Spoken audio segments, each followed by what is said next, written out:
नमस्कार मित्रांनो, आपल्या यूट्यूब चॅनलमध्ये आपल्या सगळ्यांचं स्वागत करतो. आणि आज आपण बोलणार आहोत स्टॉक मार्केटबद्दल. स्टॉक मार्केटमध्ये कोणी एंट्री केली पाहिजे, स्टॉक मार्केटमध्ये पैसे कमवण्यासाठी काय केलं पाहिजे किंवा त्यासाठी किती कॅपिटल वगैरे पाहिजे, हे सगळं मी सांगणार आहे यूट्यूबच्या शॉर्टद्वारे. तर तुम्ही फॉलो करा, लाईक करा, सबस्क्राईब करा. मी तुम्हाला गाईड करीन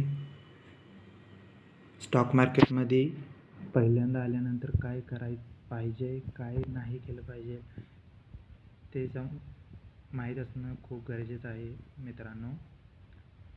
कारण तुम्ही चुकीचं वाट जर निवडली तर तुम्ही स्टॉक मार्केटमधून बाहेर फेकले जाल. धन्यवाद मित्रांनो, थँक्यू.